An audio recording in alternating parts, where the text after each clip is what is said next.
Moi, je suis de ceux qui prônent l'égoïsme dans les relations de couple. Il faut que nos envies à nous, qui sont d'abord les nôtres, s'alignent avec celles des autres. Ouais. Si ça ne s'aligne pas, vous aurez un problème à un moment donné. Parce que quelqu'un aura fait un sacrifice. Et un jour, il va vous le balancer au visage.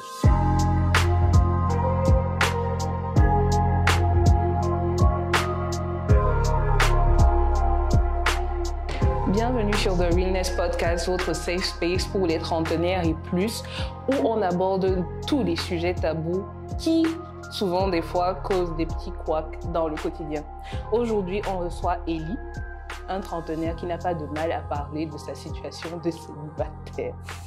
Bienvenue dans le fauteuil de The Realness Podcast, Ellie. Merci. Je sais pas pourquoi toi et moi on se met à rire, mais bon, écoute. Moi, je ris déjà parce que tu as dit un trentenaire, pourtant j'ai commencé ma quarantaine. Quarantenaire. Ah oui, tu es pas notre premier quarantenaire, tu es notre deuxième quarantenaire. Ouais. Oui, tu as passé la trentaine. Qu'est-ce que ça fait d'être dans la quarantaine? Rien de spécial par rapport à tout ce qu'on imaginait. Ah oui? On se lève toujours de la même façon, on fait les mêmes choses. Ah ouais? C'est bon. On se rend compte que finalement, on n'est pas si vieux que ça. Pas de petits bobos physiques? C'est clair que le souffle... Oui, on prend de l'âge, donc on n'a plus la même vigueur qu'à 20 ans, qu'à 30 ans. Là, je suis un peu fracassé. J'ai été allé en soirée hier et je me réveille plus difficilement le lendemain matin. Donc voilà, ça se ressent quand même. Ok, je pense que là, on est en train d'aller un peu vite en besogne. Normalement, tu es censé te présenter à notre communauté. Ellie, quarantenaire, manager dans une boîte d'IT. Quoi d'autre? Je sais pas. Célibataire. Papa d'un très joli garçon, pareil qui ressemble à son père. Je pense pas trop, mais bon, ok. Donc, d'un garçon de 7 ans. Voilà, Camerounais.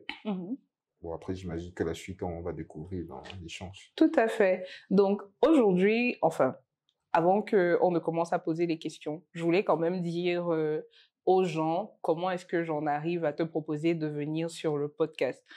L'un de nos invités précédents est un ami en commun.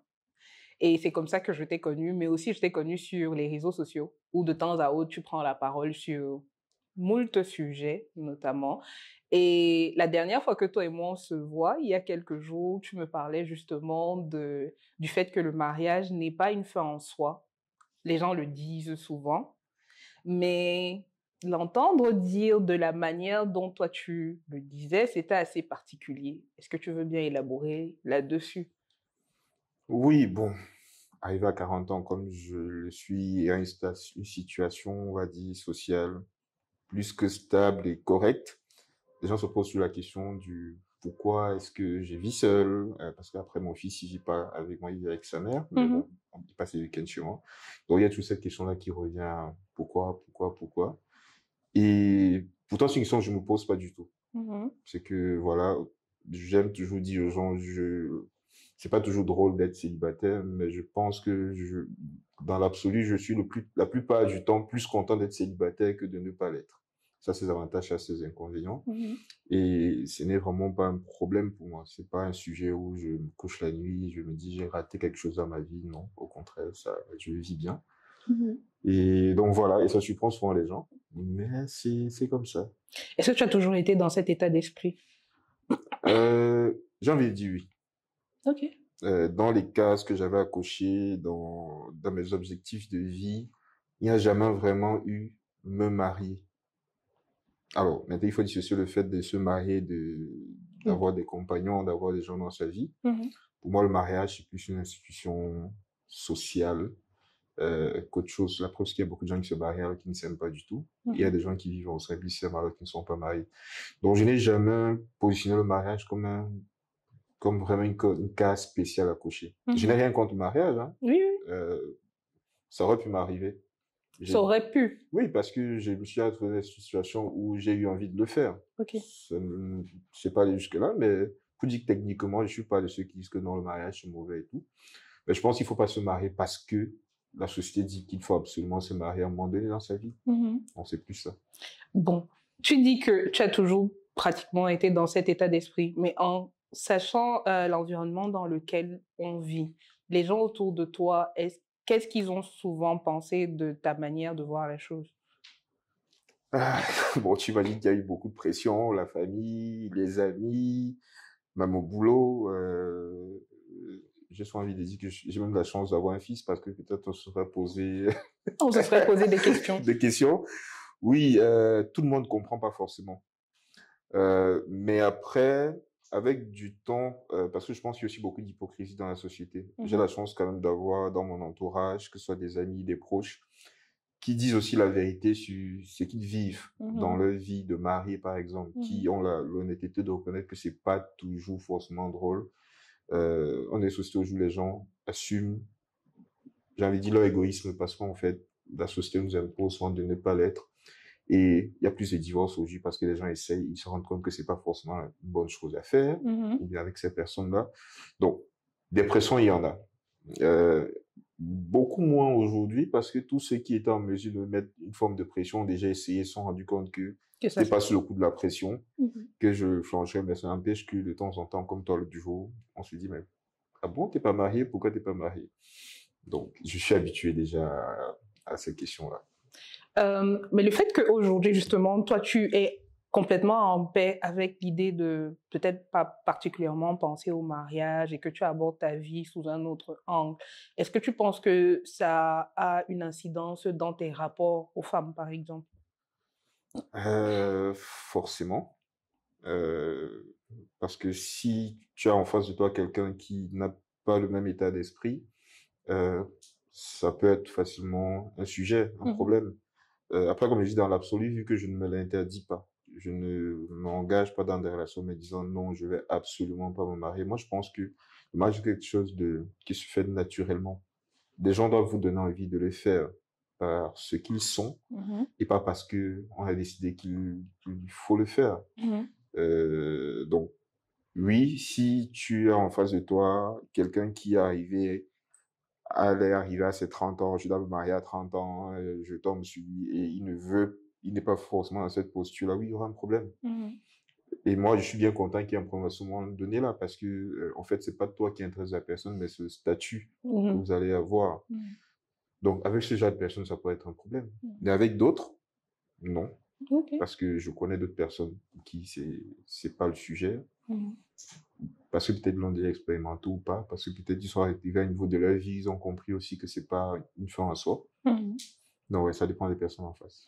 Euh, Tout à l'heure, tu étais en train de dire qu'il faudrait peut-être avoir des personnes qui te donnent envie de passer à cette étape-là, à l'étape.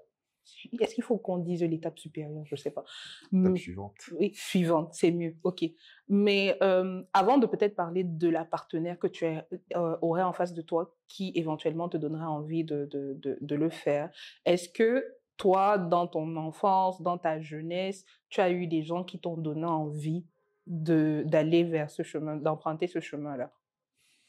Euh, alors, après peut-être en faisant de la rétro-psychologie, alors, j'ai pas grandi dans une famille, on va dire, où, alors, mon père est décédé très tôt. En fait, mon père est décédé pendant ma grossesse. Donc, Oh, ça, oui.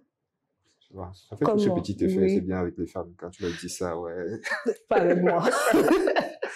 Donc j'ai grandi principalement avec ma mère. Donc Mhm, c'est pas dans une famille conventionnelle où il y a effectivement le père à la maison. Peut-être ça a eu cet impact, mais ça n'empêche que je savais quand même ce qu'était la base d'une famille. Je crois que tout à l'heure on évoquait là avant le truc dans toute autre discussion le fait que les enfants mhm, voient quand même ce qui se passe en face. Les enfants sont veillés, ils savent ce qui est plus ou moins normal. mhm, Donc peut-être ça a facilité ce positionnement. Euh, mais il y a des couples que j'ai beaucoup, même aujourd'hui, hein, mhm, j'ai des couples d'amis que j'apprécie beaucoup. Je me dis, c'est sympa là, ce qu'on voit de la vie. J'aime toujours dire ça comme ça parce qu'après, il y a ce qu'on voit en public mhm, et il y a la réalité de la vie réelle. Mais voilà, il y a des gens qui me disent, ils font un beau couple. mhm. Si un jour je dois en arriver là, j'espère que ça se passerait comme ça. Donc oui. Euh, il y a des gens qui te donnent envie, d'autres moi aussi. Mhm. Mais voilà. Bon, la perception de la société justement sur des gens comme toi, je veux pas non plus donner l'impression que tu es un, un outsider or whatever, mais on sait dans quelle société on évolue, toi et moi. On sait que à partir d'un certain âge, ici chez nous, on attend d'un homme qu'il soit établi. Quand on dit établi, c'est que on s'attend à ce qu'il ait une femme à la maison, avec ses enfants, ainsi de suite. Cette perception-là aujourd'hui, quand tu te présentes face à des personnes qui ne te connaissent pas, comment tu gères ça? Bon, tu as parlé de notre discussion l'autre jour, par exemple, où je t'ai dit naturellement, mais je ne m'attendais pas à ce que tu sois célibataire. Mais je veux dire, pour des personnes qui ne te connaissent pas du tout, comment tu vis la chose? La vérité, c'est que je m'en fous. Ok. La vie des gens qui ne me sont pas proches, qui ne me connaissent pas, honnêtement, ils sont pas dans mon quotidien. Je Mhm. dis, si je devais me soucier de ce que tous les inconnus qui passent en route pensent de moi, ce serait un peu compliqué. Mhm. Après, ceux qui me connaissent un peu plus, forcément, ils ont plus ou moins déjà eu à avoir ces discussions et savent quelles sont mes positions Mhm. et savent plus ou moins pourquoi je suis comme ça. Donc, non, je dis, je marche pas avec une plaque, je suis célibataire, posez-moi la Non. question, non, non plus. Mhm. On a eu la discussion parce que voilà, on se retrouve dans des conditions de pouvoir discuter de ça. Mhm. Après, c'est un sujet qui n'est pas tabou pour moi, mais Mhm. après, au-delà, c'est la vie des gens, pour moi, c'est pas vraiment un problème pour moi. Mhm. Parce que après, c'est moi qui dois subir ma vie, Mhm. pour le meilleur ou pour le pire. Donc, voilà, donc, ce sont mes choix. Mhm. Et comme je dis, le choix, ce n'est pas du tout de ne jamais se marier. Le choix, c'est de ne pas en faire euh, une priorité ou bien quelque chose d'absolu, un marqueur de réussite dans ma vie. C'est ça, en fait, le point. La différence. Si je dois revenir sur la discussion qu'on a eue la dernière fois, par exemple, j'ai particulièrement été touchée ou j'ai particulièrement apprécié la manière dont tu vois le rôle des genres dans une relation. Tu me disais, par exemple, que tu n'as pas de mal à avoir une dame de ménage que tu as d'ailleurs depuis des années, qui fait pratiquement tout chez toi. Et du coup, tu estimes que si une femme rentre dans ta vie, c'est pas pour qu'elle vienne faire la cuisine, le ménage et tout ça chez toi. Ouais. Est-ce que tu peux expliquer ça aux autres, par exemple, ta perception?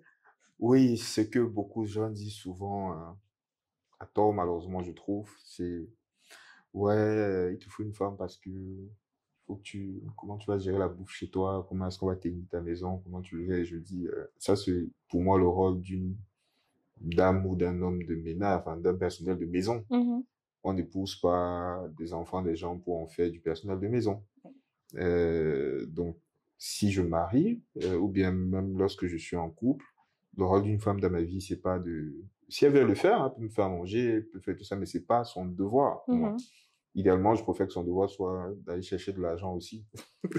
Oui, Ok. je suis pragmatique, je préfère qu'on gagne suffisamment d'argent pour s'alléger de cette tâche-là. Mhm. Donc, pour moi, ce n'est vraiment pas le rôle d'une femme, d'une conjointe. Je veux dire, je pense qu'un conjoint est là pour se construire, pour avoir des projets, si ce n'est que faire à manger. Comme j'ai dit, j'ai une femme de ménage avec qui travaille avec moi depuis une dizaine d'années aujourd'hui. Mhm. Je pense qu'aujourd'hui, une femme rentrait dans ma vie, elle prendrait plus de temps à maîtriser, mais ce que j'aime manger, comment je fais ces choses par rapport à elle. Mhm. Donc la maison est tenue, il y a quelqu'un qui est payé pour ça. Et après, si la personne veut le faire, je dis même moi aujourd'hui, je tiens à faire certaines tâches ménagères parce que voilà, dans mon éducation, on m'a appris à ne pas être paresseux. Donc il y a des tâches que je veille à faire moi de temps en temps. Mais pour moi, ça ne doit pas être le rôle de quelqu'un comblé dans sa vie. Mais tu me disais, par exemple, que des fois, c'est un problème avec certaines femmes qui, justement, ne trouvent plus quelle est leur place dans ta vie. Bon, si c'est cette place-là qu'elles veulent avoir, effectivement, elles auront un peu de mal parce que ce n'est pas, je dis pour moi, c'est un rôle qui est déjà plus ou moins régler, c'est un problème qui est réglé déjà. Donc, si le seul problème qu'une femme veut venir régler dans ma vie, c'est euh, gérer des tâches ménagères, elle aura du mal à se démarquer parce que, après, oui, je peux réduire le travail de la femme de ménage pour lui faire plaisir, mais je trouverais ça hyper dommage. Je pense qu'il y a plus important et plus intéressant à partager. Comme quoi? Ah, comme j'ai dit, des projets, des plaisirs, voyager, faire des choses. Je veux dire, avoir même quelqu'un qui t'écoute. Je veux dire, moi, je vais pas venir causer avec ma femme de ménage de voilà les problèmes que j'ai au boulot, voilà les difficultés et tout. Je veux dire, c'est plus intéressant avec quelqu'un avec qui tu as une certaine intimité, avec qui tu peux t'ouvrir certains sujets, quelqu'un qui t'accompagne dans la vie. Euh, Pas quelqu'un qui devient un employé, en fait. Donc, ouais, je pense qu'il y a plein d'autres choses à faire. Après, on trouve pas toujours quelqu'un avec qui on peut avoir cette compatibilité totale sur tout, mais pour moi, c'est plus ça. Je veux dire, j'aime des gens qui savent s'intégrer dans ma vie et me faire avancer. Pas juste venir faire se limiter à des tâches de ce type. Je trouve ça, en fait, je trouve ça trop réducteur, en fait. Ça me gêne même terriblement de discuter autant de ça. Pour moi, ça ne devrait même pas être un sujet. Si la personne veut le faire, qu'elle le fasse parce que, bon, voilà, elle peut avoir envie de mettre sa touche, elle peut avoir de temps en temps envie de me faire plaisir, me faire manger un truc. Tout comme moi, hein, moi, je suis très bon dans les omelettes, donc c'est un samedi matin, oui, je vais vouloir faire une omelette moi-même, mais je suis aussi celui qui, certains jours, dit vraiment, allons au resto, bien commander une pizza, machin et tout. Je veux dire, on va pas rentrer du boulot et quelqu'un va aller à la cuisine. Encore si, moi, je trouve que c'est pas productif. Ok. Tu as un petit garçon de 7 ans, tu disais. Ouais. À 7 ans, c'est l'âge auquel on commence déjà justement à distinguer le bien du mal, ainsi de suite. C'est quoi l'éducation que tu veux lui donner, justement? Quelles sont les valeurs que tu veux lui transmettre par rapport à tout ça? Alors, sur cet aspect particulier, bon, j'ai la chance, en même temps, la chance d'avoir un fils qui est un peu trop éveillé. Donc, il pose déjà des questions un peu compliquées. Donc, par exemple, sur la relation qu'il y a entre moi et sa mère. Aujourd'hui, on essaye quand même de lui faire comprendre que même si on ne vit pas ensemble et tout, il est dans le cadre d'une famille. Il a un père et une mère qui s'occupe de lui et de famille plus générale. La famille, c'est pas de sa mère et la mienne. Donc, on lui inculque quand même des valeurs familiales. Ça, c'est important pour moi. Parce que pour moi, la famille, je veux dire, j'ai dissocié vraiment les deux. Peut-être le mariage permet de créer techniquement une famille, mais au-delà de ça, c'est important quand même de mettre l'importance de la place des parents, des frères, des sœurs, des cousins et tout. Donc, ça, on le lui inculque. Et c'est vraiment l'âge idéal pour ça parce que entre 6 et 7 ans, c'est là où les valeurs se mettent en place. Donc, sur le fait d'être quelqu'un d'honnête, d'être quelqu'un de gentil, de serviable, de bien avec les gens. C'est un travail actuel. C'est pas toujours facile parce que, je crois, on l'évoquait tout à l'heure aujourd'hui, il faut gérer les autres influences. Il y a ce que je dois lui dire, il y a ce que... Alors, sur le message vis-à-vis de lui avec, ça s'arrange quand même à être cohérent. Donc, c'est des discussions sur, voilà, les valeurs qu'il faut lui inculquer. Après, il faut gérer ce qu'il apprend à l'école, il faut gérer ce que ses camarades lui disent, il faut gérer ce qu'il regarde à la télé, il faut gérer ce qu'il regarde sur Internet, parce que malheureusement, on ne peut pas échapper à tout ça. Bon, oui, c'est ce travail-là, on essaie de le faire.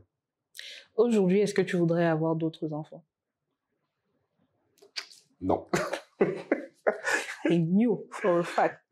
Why? Pourquoi? La réponse bête serait je veux pas. Ok, tu veux pas. Parce que j'en ai pas envie.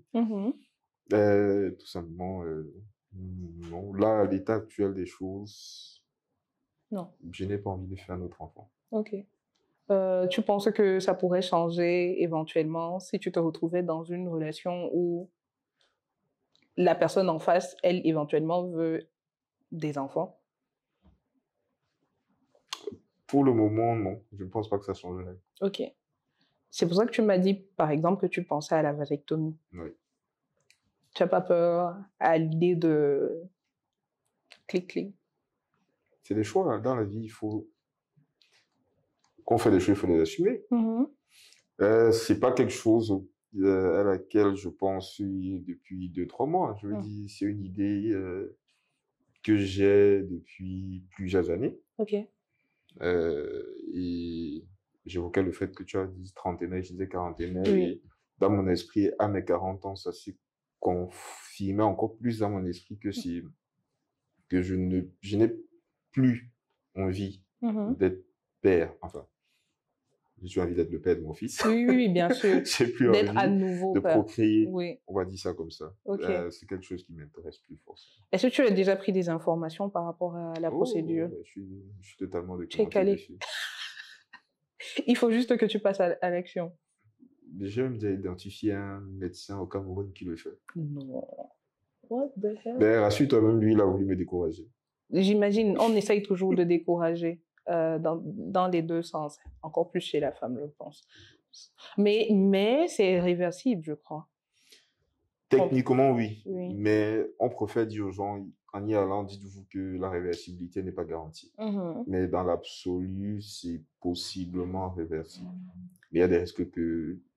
Mais du coup, est-ce que quelque part, tu n'as pas l'impression que c'est un peu égoïste peut-être pour la personne avec qui éventuellement tu devrais être dans le futur ou pas? Ou avec qui tu es? Si. Mais je me dis aussi que pour la personne qui voudrait faire des enfants, alors que moi, j'en veux pas me l'imposer, c'est aussi égoïste, c'est ça. Oui, c'est vrai. Donc, moi, je suis de ceux qui prônent l'égoïsme dans les relations de couple. Il faut que nos envies à nous, qui sont d'abord les nôtres, s'alignent avec celles des autres. Ouais. Si ça ne s'aligne pas, vous aurez un problème à un moment donné. Parce que quelqu'un aura fait un sacrifice. Et un jour, il va vous le balancer au visage. J'ai sacrifié ci pour toi, j'ai fait... C'est pas bon. Donc, je pense qu'on doit se mettre dans des relations où ce qu'on veut pour soi rend l'autre heureux. Ça permet qu'on ne fait pas d'efforts extraordinaires pour que la relation se passe bien. Mais quand tu n'aimes pas le piment et tu peux faire plaisir à quelqu'un, tu manges le piment tous les jours. Après, quand ton ventre va tourner, tu vas en vouloir à la personne. Pourtant, donc voilà. Donc, oui, c'est égoïste, c'est assumé. Mais moi, je le dis toujours à toutes les personnes que j'ai en face de moi dans des relations, soyez égoïstes aussi. On peut s'aider sur des sujets légers. Qu'est-ce qu'on va regarder à la télé?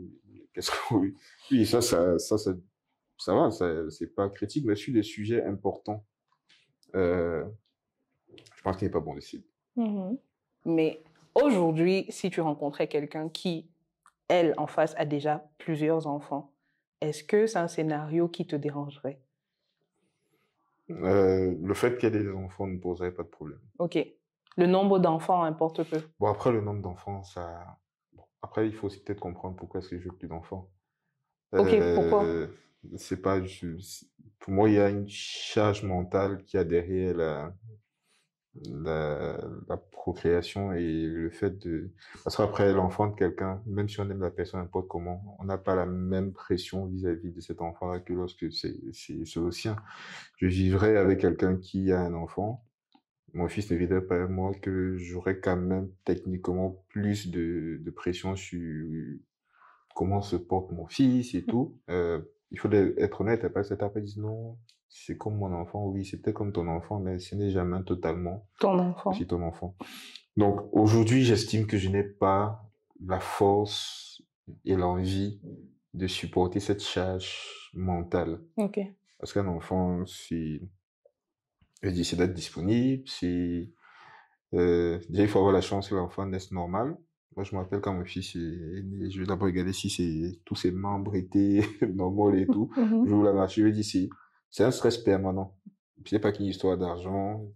Pour moi, l'argent, je dis, on est une société où si tu ne mets pas des standards trop élevés, tu vas pouvoir subvenir aux besoins de l'enfant. Mais est-ce qu'il va, je vais dire, qu'il tombe malade, c'est un stress. Comme je disais, tu sais même pas s'il sera normal, s'il va bien se comporter à l'école et tout. Donc, cette charge-là, et ça, généralement, c'est les premières années qui a vraiment le gros de cette pression-là. Je ne veux plus, vraiment, je me sens plus l'envie de vivre ça. Et après aussi, comme j'ai dit, je suis à 40 ans aujourd'hui. Aux 20 ans d'un enfant que je ferai aujourd'hui, j'aurai 60 ans. Mhm. Je serais pas forcément les conditions de gérer un adolescent comme j'aimerais le faire et tout. Mhm. Bon, c'est les autres déformations de la société. Je crois que nous, on a été une génération, on nous a dit, prenez votre temps pour faire des enfants. Et je pense que avec du recul, je ferais différemment. Je ferais probablement mon fils plus tôt. Ah oui? Oui, parce que il y a des choses que je pourrais vivre mieux avec lui.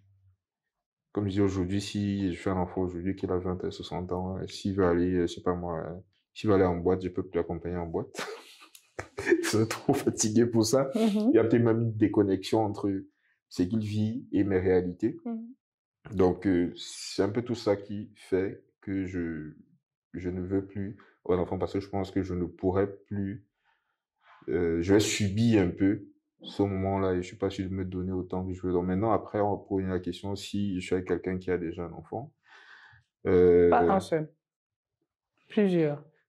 je pense que, après, ça dépend des âges aussi. Si tu as un enfant qui est déjà en fac, en fait, on le gère plus. Il vit sa vie. Mhm. Ça va, mais des enfants en bas âge, là, c'est plus délicat. Mhm. Je dis, j'aurais quand même parce que là, sinon, je me retrouvais plus ou moins dans la même situation qui ne m'arrange pas forcément. Mhm. Donc, un ou deux enfants en bas, bon, qui dit bas âge, c'est pré-ado maximum. Mhm. Ça, c'est tolérable. Mais il faut pas aussi que les enfants aient moins d'un certain âge parce que, oui, j'assume, moi, quand je vais prendre souvent chez ma soeur, là, ils courent partout, ils font plein de bruit. Ça me, ça me stresse. Mhm. C'est quelque chose que je ne sais pas et n'aime pas vivre. Et comme j'ai dit, on se met dans des relations pour être bien, Mhm. pour se faire plaisir, non pas pour les subir. Donc oui, je n'ai aucun problème à être avec quelqu'un qui a son ou ses enfants. C'est même l'idéal parce que ça résout un problème. Mhm. La personne aura normalement moins de pression à vouloir en faire. Mais il faudrait pas aussi je n'ai jamais souhaité avoir plein d'enfants de toutes les façons. Dans mon idéal, avant, c'était 2 enfants maximum. Donc, il faudrait pas aussi que je me retrouve. Je pense que d'avoir quelqu'un qui a beaucoup trop d'enfants, surtout en bas âge. Après, comme je dis, s'ils sont déjà d'un certain âge qu'on a pu avoir à gérer, ça va, en fait. Mais en bas âge, non, pas beaucoup. Ok. Tu disais que si tu pouvais le refaire, tu ferais ton fils, un peu plus tôt. Ouais. Quel âge serait l'idéal pour toi aujourd'hui? Je pense que mon fils a 7 ans, quand je lui ai fait à 33 ans. Mhm. Je pense que même à 25 ans, je serai un enfant sans problème. Ok. Je veux dire, en début de carrière, Mhm. euh, je, je ferai un enfant. Tu recommanderais ça à un jeune homme aujourd'hui? Oui, Ok. Faire ses enfants dans la vingtaine. 25 ans à partir de 20. Enfin, déjà, il faut être responsable aussi. Je lui ai dit, moi, j'ai commencé à bosser quand même assez tôt. Mhm. Je pense qu'à partir du moment où on peut... c'est pour ça que je dis, en fait, l'argent n'est pas le vrai problème. Des gens, souvent, peuvent passer, ils disent, ouais, je vais... Pour moi, c'est pas ça le vrai sujet, en fait. Mhm. À partir du moment où on est responsable, qu'on a des revenus plus ou moins corrects, on peut élever un enfant. Mhm. Et je pense que à ce moment-là, il y a une concordance d'âge entre l'enfant et soi qui fait que on peut mieux vivre certains moments. Mhm. Dis-moi, aujourd'hui, mon fils, il aime jouer à la console. J'aimais plus le faire il y a quelques années. Aujourd'hui, je le fais quand même toujours un peu, mais avec moins d'entrain qu'avant. Donc souvent, quand il est chez moi, il me dit, ah, il faut qu'on joue.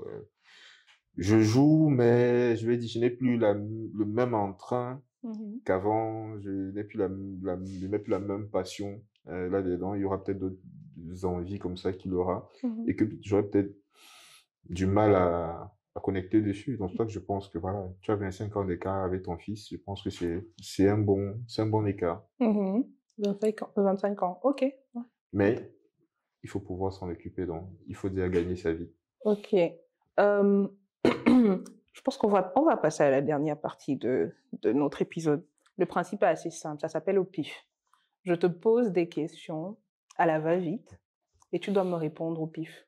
Donc tu Mais pas à la prends va-vite aussi. à la va-vite, au pif. Donc tu prends pas vraiment le temps de réfléchir à ça. Ce qui te vient tout de suite à l'esprit. Ok. D'accord. Première question. Aujourd'hui, qu'est-ce que tu considères comme un red flag chez une femme? Un red flag chez une femme. C'est quoi tes red flags? Mes red flags. Tu vois, tu réfléchis. Oui, mais parce que je pense que ce n'est pas aussi. Bon, en fait, ce que je vois plusieurs scénarios. Tu peux avoir des red flags, je veux dire, tu peux avoir un red flag qui peut être juste, j'ai envie de dire physique, quelqu'un que tu vois, tu connais pas, tu vois la lui de la personne, la façon dont la personne se comporte. Là, tu connais pas la personne, donc le red flag sera différent de quelqu'un que tu côtoies déjà et tu te dis, je n'aime pas le fait peut-être que quelqu'un soit trop dans les palabres, les gens qui sont Allons sur les toujours. deux cas de figure. Commençons physiquement. Alors, physiquement, je n'aime pas beaucoup, je m'avais dit pas du tout les femmes qui, comment on dit, qui sont genre trop maquillées, trop, I knew for a fact. trop, je vais dire, Trop voilà, apprêté, artificiel. artificielles, c'est le terme que je cherchais. Des Ok. femmes qui sont trop artificielles, qui, voilà, j'aime pas beaucoup ça. J'aime des gens qui sont plutôt Simple. simples, naturels et tout. Donc, les gens qui vont mettre les gros fossiles, les, les ongles de 5 kilomètres et tout ça, qui vont être trop extravagantes et tout, j'aime pas beaucoup. Parce que je suis quelqu'un de discret, moi, de mon côté. Ok. J'aime pas Mais ça on dit en flashy. général les contraires s'attirent. Pas du tout. Ah bon? Ah, ça. Ok. On passe dans le cas de figure où c'est quelqu'un que tu côtoies déjà. Bon, après, si c'est quelqu'un que je côtoie, les red flags vont être, euh, je vais dire peut-être les gens qui savent pas faire la conversation, les gens avec qui, pour moi, je vais dire, tu es avec quelqu'un, le gros du temps, vous devez pouvoir être aligné sur un certain nombre de sujets. Donc, si j'ai en face quelqu'un qui n'est pas aligné, qui n'a pas les mêmes passions, qui n'aime pas les mêmes sujets que moi et tout, ça va être compliqué. Parce que je veux dire n'importe quoi, on va peut-être pas comprendre que je suis en train de m'intéresser à la Formule 1 ou bien à la politique, entre Israël et la Palestine, des choses comme ça. Du coup, on n'aurait pas beaucoup de choses à vous dire et ça peut être ennuyeux. C'est barbant. Voilà, donc ce sera plus, le red flag sera plus sur peut-être l'attitude des gens, j'aime pas les gens qui se prennent trop la tête. Parce que je me dis, on se prend la tête du jour au boulot, la famille nous donne suffisamment de soucis comme ça et tout. Quand on est dans une relation, c'est pour avoir la paix. Et pour pouvoir passer aussi du bon temps, il faut qu'on partage des sujets, des centres d'intérêt communs. Ok. Une chose que tu aimes particulièrement et que peut-être les gens ne savent pas, ou bien que tu n'assumes pas devant les gens. Une chose que j'aime mais que les gens ne savent pas, dormir. Je suis un gros paresseux. Ok. Et bon, après, les gens n'imaginent pas parce que voilà, côté professionnel, Oui, tu es tout le temps en on train me de voit bosser, charbonner oui. beaucoup et tout. Non, ils ignorent qu'en fait, j'aime pas bosser, je suis un paresseux.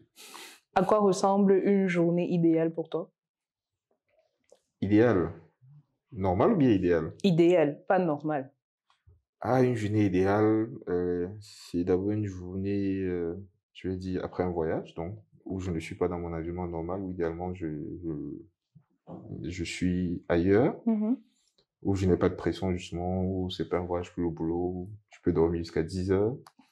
Oui, j'aime dormir. Où je passe du temps avec des gens que j'aime bien, des amis,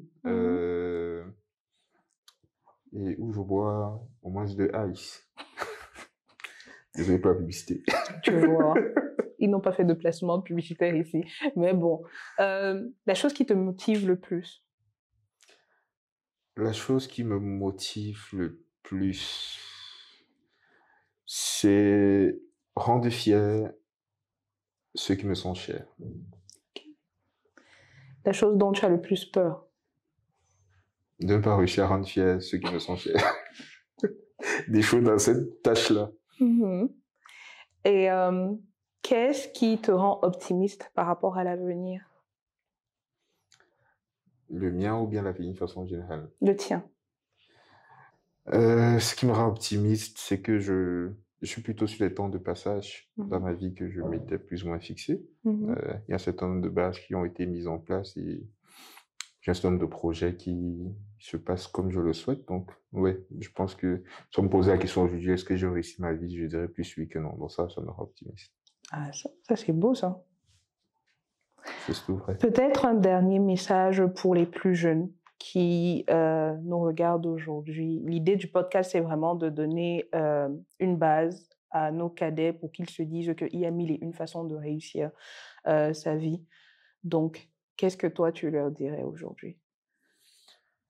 Alors, déjà, je pense effectivement qu'il n'y a pas eu une seule bonne façon de faire les choses. Donc, il faut essayer de se connaître soi et de faire les choses en accord avec ce qu'on est. Euh, Ne pas subir la pression forcément ou bien les choix de la société, mais vraiment assumer ce qu'on est et aller dans ce sens-là. Voilà, je pense qu'il faut prendre des risques. Moi, je pense que sur certains sujets, j'en ai pas beaucoup pris, je le regrette souvent. Et je pense que quand on est jeune, c'est le moment de prendre des risques parce qu'on a moins de choses à perdre. Quand on va arriver à nos 30, 40 ans, c'est plus difficile de prendre des risques. Donc, les plus jeunes, il faut apprendre à faire le saut de l'ange. Ok, Ellie, merci encore d'être venue dans The Realness Podcast. On espère avoir des nouvelles de toi bientôt. Chaque fois qu'il y aura des crêpes, je serai là. Vous avez compris, vous pouvez l'avoir avec des crêpes, mesdames. Voilà. Voilà une façon de le séduire. Et c'est sur ces belles paroles qu'on se dit à très bientôt sur The Realness Podcast.